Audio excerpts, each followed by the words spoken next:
Welcome to Take 5, your 5-minute inspirational message from Solid Rock Drogheda. Last Sunday, something remarkable happened. Somebody sneaked across the border between North and South Korea. Now, you might be saying, well, so what, Nick? I'm sure that happens all the time. You know, South or North Korea is a very oppressive regime, and there are people who flee from there. So surely people's crossing over from North Korea to South Korea is not that remarkable. And it's true, there are a lot of defectors that leave North Korea. But this one was remarkable for two reasons.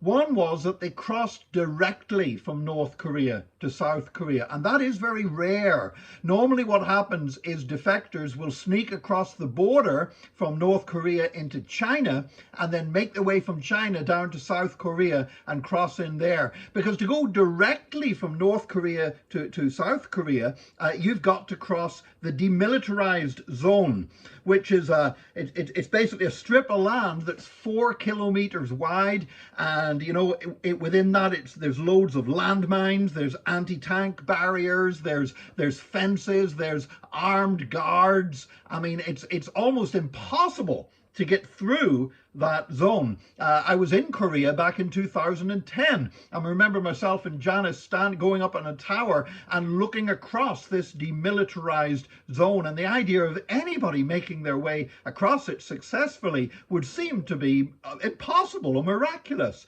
But this person was able to cross the demilitarized zone. Now, that was the first remarkable thing. But the second remarkable thing was this. They weren't going from North Korea to South Korea. They were going the other direction. They sneaked across from South Korea into the oppressive regime of North Korea.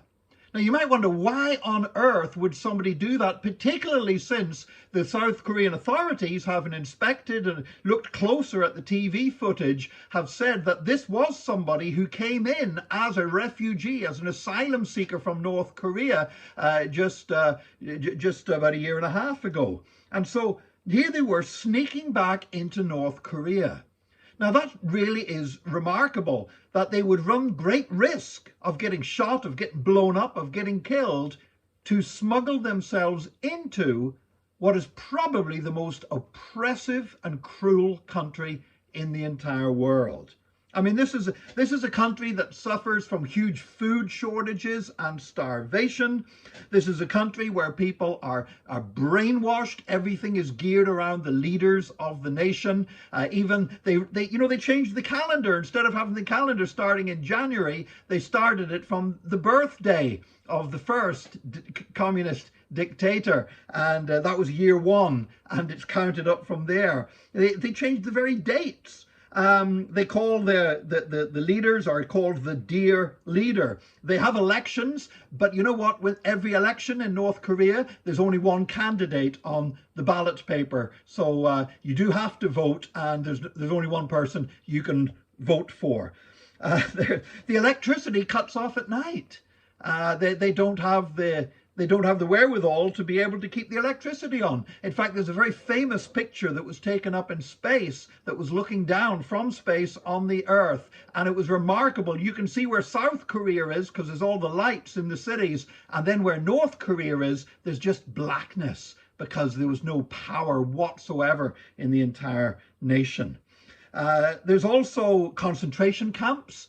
It's estimated there are over 200,000 prisoners, political prisoners, being kept in concentration camps in North Korea. And one of the reasons why there's so many is because the regime there practices what they call 3 generations punishment, which means if you do something to upset the government, not only are you punished, but your children or your grandchildren or your parents or your grandparents can all be punished as well. A tremendously cruel regime.